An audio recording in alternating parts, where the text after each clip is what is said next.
இப்பொழுது கணபதி ஹோமம், ஸ்ரீ மகாலட்சுமி ஹோமம், நவக்கிரக ஹோமம் மற்றும் சுதர்சன ஹோமம் ஆகியவை நிறைவு பெற்று பூர்ணாகுதி தீபாராதனை நடைபெற உள்ளது. அனைவரும் மகாலட்சுமி அன்னையை மனமுருகி பிரார்த்திப்போம். ஓம் ஸ்ரீ மகாலட்சுமி தாயே போற்றி. ஓம் ஸ்ரீ மகாலட்சுமி தாயே போற்றி. ஓம் ஸ்ரீ மகாலட்சுமி தாயே போற்றி. எங்கள் அனைவரின் குறைகளையும் தீர்த்து வாழ்வில் நிறைவை தருவாய். எல்லாம் வல்ல தாயே போற்றி போற்றி.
இப்பொழுது மகாலட்சுமி அன்னைக்கு அபிஷேகம் நடைபெறுகிறது.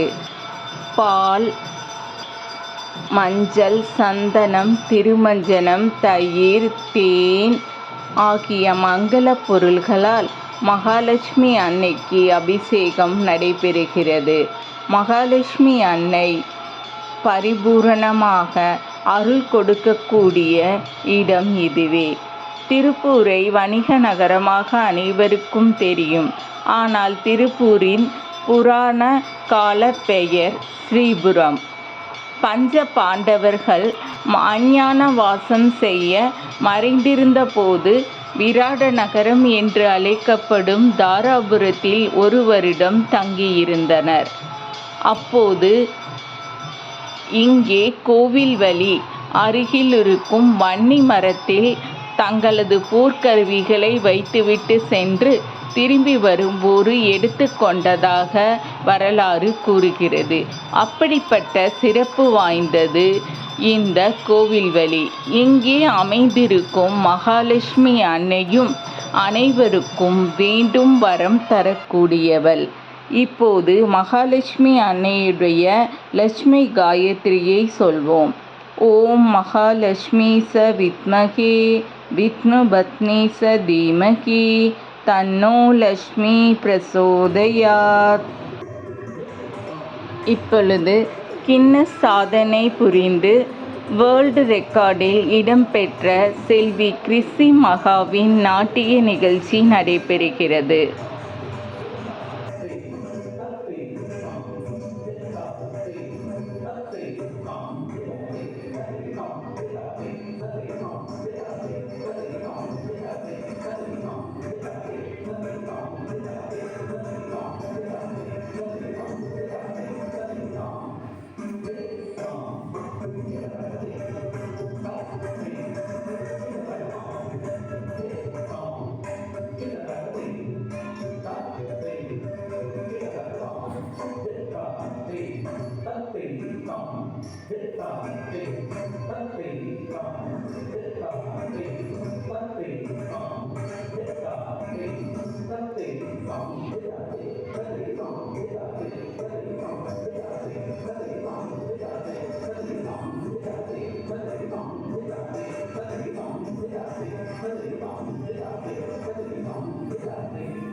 இப்பொழுது நாட்டிய நிகழ்ச்சிகள் நிறைவு பெற உள்ளன. செல்வி கிறிஸ்சி மகாவை அனைவரும் வாழ்த்துவோம்.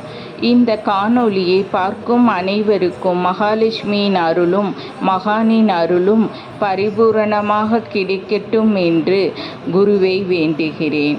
ஓம் ஸ்ரீ மகாலட்சுமி குருவே நமக. ஓம் ஸ்ரீ மகாலட்சுமி தாயே நமக.